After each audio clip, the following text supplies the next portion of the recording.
Welcome to another episode of The Brand Called You, a podcast show that brings you leadership lessons, knowledge, experience, and wisdom from thousands of successful individuals from around the world. I'm your host, Ashutosh Garg, and today I'm delighted to welcome an accomplished leader and an author from Canberra, Australia, Mr. Kris Poria. Kris, welcome to the show. Ashutosh. Kris is an author of a book titled The Innovation Intelligence Advantage, and we'll be speaking about his book today. And he's also the Chief Executive Officer of EarlyBirds. So, Kris, before we come to your book, a few questions for you. What formative experiences in your early career most shaped how you think about innovation, risk, and leadership? Now, thank you for your kind question here. So, when we think about these experiences, I wanted to share three very unique experiences. Number one, I have seen leaders working very hard but still falling behind.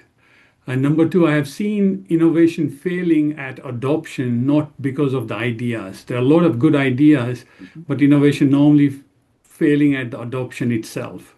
And the third one is the strategy, which is aging faster than plans. Mhm. And the one lesson I have learned from this is that activity doesn't mean adaptation.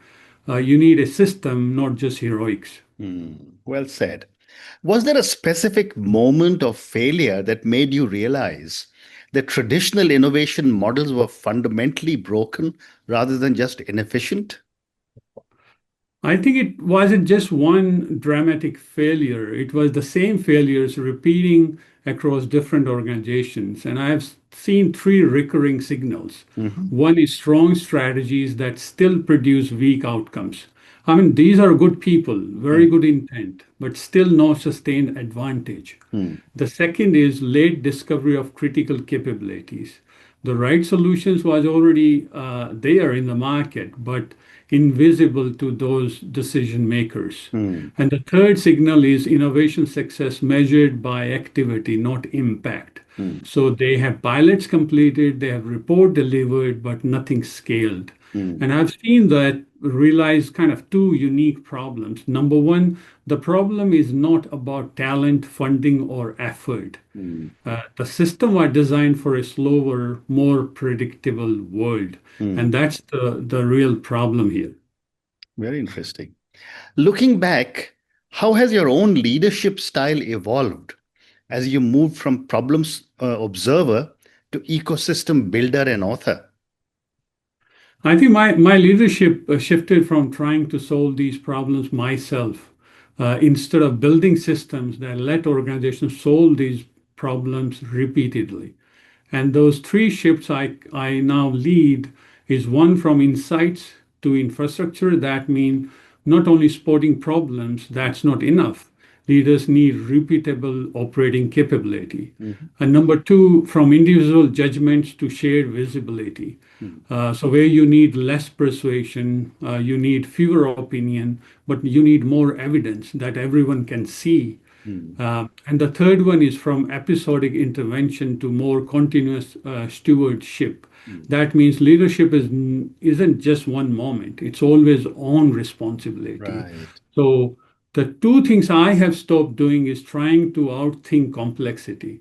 Mm. And number two, relying on charisma, heroics, or urgency to drive change. Mm. So if people can see environment clearly, they will make better decisions than any single leader can.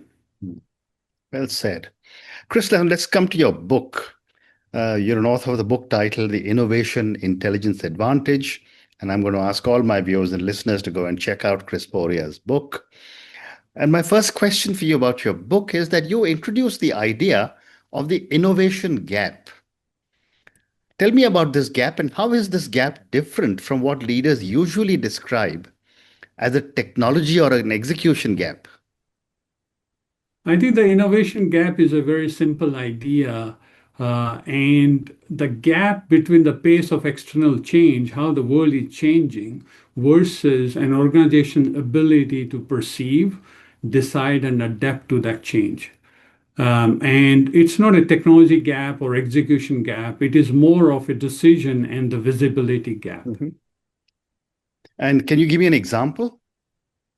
So basically, for example, you have your strategy, you have your plans, and according to your plan, you are supposed to build something as per your program. But in the meantime, there's a new technology that has arrived that is that doesn't need basically your plan. So Mm, your plan and the outside external change has happened so much that you are not able to perceive that change, and you are not able to decide and adapt to change. Instead of that, you're just working through your own strategy and your own plan. So mm, what we are saying here is the innovation gap exceed and nearly exceed in any large organization, because there's so much emerging technology, there's so much change happening outside. So you're driving a car basically with your blind eyes, and mm, you wanted to go from Canberra to Sydney, but you have no idea what has happened in the middle, because you can't see that visibility of that innovation gap from the external environment. mm. Well said. You also argue that the innovation gap remains invisible until it becomes painful. What are the earliest warning signs that leaders typically miss? I think at least four early signs that leader can see. The first one is on the strategy itself. When you build your strategy and when you start feeling that my strategy is already outdated mid-cycle, while you are planning an annual cycle, or how many year cycle you have. Mhm, So that's the first warning sign that you're mm, already feeling that. mm, The second is capabilities that you are supposed to get uh, is arriving too late. So instead of arriving early, it's arriving late. The third one is that you still feel that everyone is busy. My organization is pretty busy, but you are not moving outcomes. mm, And this is where, that's definitely a warning sign. mm, And the fourth one is really where you start really feeling, because you start seeing competitors mm, surprising you with their new technology, their new capability. mm, So if you look into those four early signs at least, that will give you some insights into what you might be missing. Very interesting. You are quite direct about why traditional R&D struggles in today's environment. What assumptions about innovation no longer hold true? I think there are specifically three assumptions I'm going to talk here. One, I think now everybody can see that change is no longer predictable. So it's very, very difficult to make any prediction about the change. The second is the innovation is no more centrally available, which we used to think in R&D Mm, or science and technology environment. Innovation is now distributed globally. And the third one is time, which we used to think that time means there's more predictability. mm, Now time now increase risk, not reducing it. So those are the three key assumptions, which is basically challenging the innovation. well said. Consulting firms still play a major role in strategy. Why do you believe episodic consulting is structurally misaligned with a continuously changing world? I think this one is really interesting, and you're right that consulting firms still play a great role in strategy. But if you think about consulting, engagements, they are all episodic, and episodic in the sense that they provide you a snapshot of whatever that time of that strategy you have asked for, and all of their outputs are static outputs. So these outputs change as soon as they are delivered, basically. Mm, And the third one is they become dependency instead of becoming a capability for the organization. And as we know, the world is continuous, mm, and their advice is episodic, and mm, therefore they are not aligned to that continuously changing world right now. mm, mm. Moving on now, my next question is procurement is often labeled as a bottleneck. From your perspective, Why is procurement actually a victim of outdated design rather than poor intent? And wherever you can, keep giving us examples because it's so much easier to understand with a story. Yeah, no, thank you, Ashutosh, for that question. And you're right that procurement is not totally broken. I think it was designed for a different era. Yeah. An era where certainty was there. So, we assumed through the procurement processes that everything will be certain. Mm, There will be incumbents that you can rely on. There are slow cycles of strategy updates and capability updates. mm, On the other hand, now you can see how much the world has changed in terms of certainty. There's no certainty tomorrow mm, what's going to happen. You need to look for multiple options when you're looking for capability. Now you're dealing with speed and safety together. You can't just, focus on those slow cycles. You have to change your strategy based on what's happening in geopolitics, what's happening in technology. Therefore, I think the intent for the outdated design, I think that is where the procurement has become a pretty good victim, and this is where they need to move on from mm, that mm, system. mm. Well said. You describe innovation intelligence as a capability and not a tool.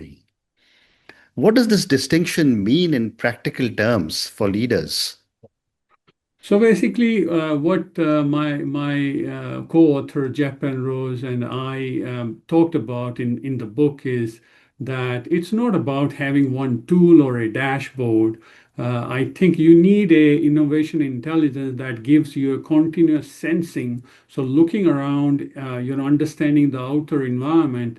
As I was saying, that you need to understand when you are driving your car from A to B, you have to continuously sense what's happening, whether you're autonomous car, semi-autonomous, or you are driving yourself. Mm, And the second is you need shared visibility. So it's not just your eyes can see, you need to act with your hands and with mm, your legs, etc., mm, to do something about it. So what we are saying here is that shared visibility from strategy to procurement to, of course, innovation, all different programs, technology, etc., that everybody has to have that visibility of what's happening in the world mm, and how do we then make decision, which is the third capability that you need to make decision, and then you need to make a adoption pathway for that capability. So basically, the outcome is the confidence within the organization and that agency as an organization. mm. Amazing. How does innovation intelligence restore agency and confidence to leadership teams? I think just going back to the last question. So when I was saying that once you get that continuous sensing that everybody is sharing the same information across the organization, whether Mm, I'm in strategy, whether I'm in innovation, whether I'm in operations, or whether I'm in security. If I can see what's happening, what are the key areas that I need to focus on? mm, What are the different critical domains that I need to understand as part of my innovation intelligence? If I'm working in, say, in agriculture as a big agriculture company, I wanted to know what's happening in agriculture technology. I wanted to know what's happening overall in agriculture domain, what's happening in, of course, new, there are so many changes nowadays, as you can see, yeah. with the export controls and all of those changes. If Mm, I can get that kind of shared visibility, I can make those decisions. And this is what brings that confidence to the leadership team that mm, every other leader within the organization can make those decisions. mm. Wow. Could you also explain industrial capability intelligence and why visibility across global ecosystems is now strategic and not optional? I think this one is another one really interesting. So when we are talking about innovation intelligence, industrial capability intelligence is one of the components that we are talking about. Mm, And we believe that if you can't, as you know, you can't choose if you can't see. Hmm. And therefore, there are three really very important strategic things that you need to look at. For Hmm. example, blind spots means, you have strategic risk. When you're looking at supply chains, they are all contested now. Hmm. So you are competing, you are contested with all those supply chains. And innovation is global and asymmetric. Hmm. And therefore, if you look into those key, components, this has become very, very strategic, going forward. Hmm. My next question, Kris, is the Challenger program promises solutions in weeks, not years. What enables the compression of time without increasing risk? I think this is again, Jeff and I have worked with so many different customers, starting from big defense customers to number of Fortune 500 customers. One of their challenge we have seen is writing, defining their own problems. Hmm. And we have seen that across literally every industry sector, that if I'm in defense or if I'm in a big mining company, I might be able to understand my challenge. Hmm. But when I write the challenge statement and when I give it to the industry, who might be able to help me, they may not even understand that challenge because I don't understand how do I write those challenge statements.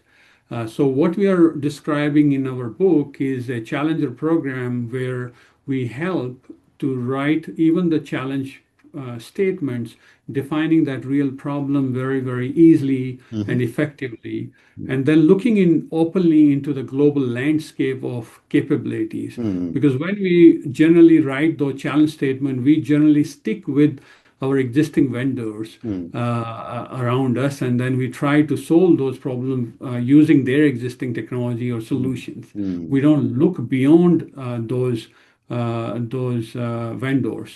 And then evaluating consistently across the organization, teaching, different parts of the organization, whether we are talking about subject matter experts, whether we are talking about the technology people, or whether we are talking about those procurement people, if we can learn, if we can teach them how to collaborate and evaluate consistently using a specific framework, Hmm. which is easier for them to do it, Hmm. and then as well as roadmap adoption, so that they can move from normally that can take months and years Hmm. when you're working through a specific challenge and evaluating that options through the market assessment. And we have Hmm. seen a lot of customers still put this back to the market. So Hmm. they will say that we got this challenge, you respond to this challenge, and then everybody or whoever can respond. Of course, most of the people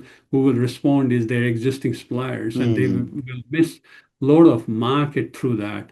So what we are recommending here is that we have a system that you can use to look beyond your existing supplier across Hmm. the global landscape, consistently evaluate, and consistently build those kind of roadmaps within weeks, not months or years. Right. You also discuss resilient and sovereign supply chains. How does innovation intelligence change procurement from cost control to strategic advantage? So procurement becomes a really strategic, what we call it, sensing and selection engine, Hmm. not just a contracting function. And we see three shifts, in procurement. Number one, from low cost sourcing to moving into more resilience and mission assurance. Hmm. Because cost is just a constraint, it's not an objective. Yeah.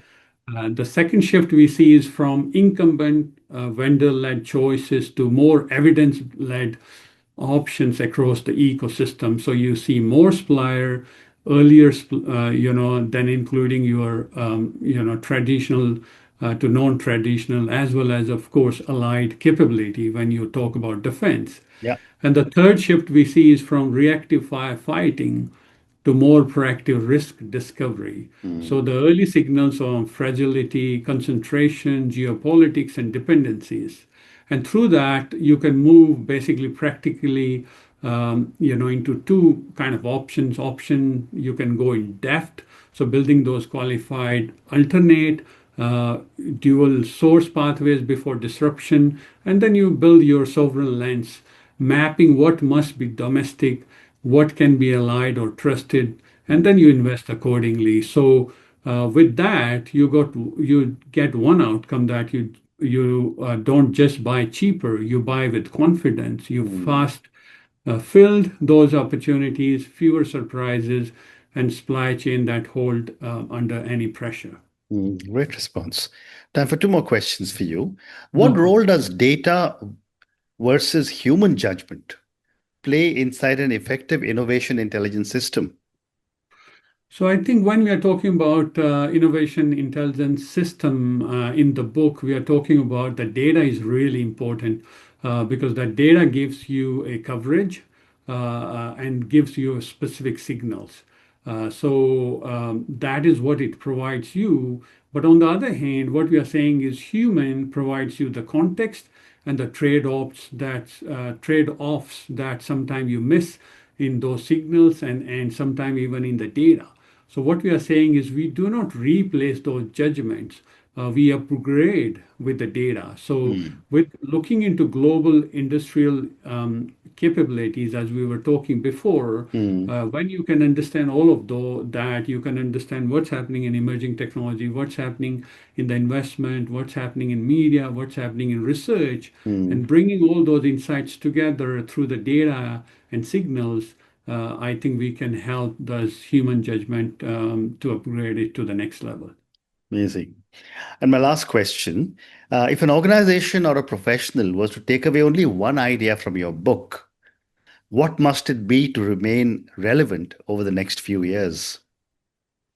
I think I will just say one thing, that innovation must become a continuous operational capability because the world is continuous. So see earlier, decide faster, and adopt safely. That's what I would say. Fascinating. And on that note, Kris, I just want to say, for a fascinating conversation this has been. Thank you for speaking to me about your own journey, and thank you for speaking to me about your book, The Innovation Intelligence Advantage. Thank you again, and good luck to you. Thank you so much, Ashutosh. Thank you for listening to the Brand Called You videocast and podcast, a platform that brings you knowledge, experience, and wisdom of hundreds of successful individuals from around the world. Do visit our website www.tbcy.in to watch and listen to the stories of many more individuals. You can also follow us on YouTube, Facebook, Instagram, and Twitter. Just search for the Brand Called You.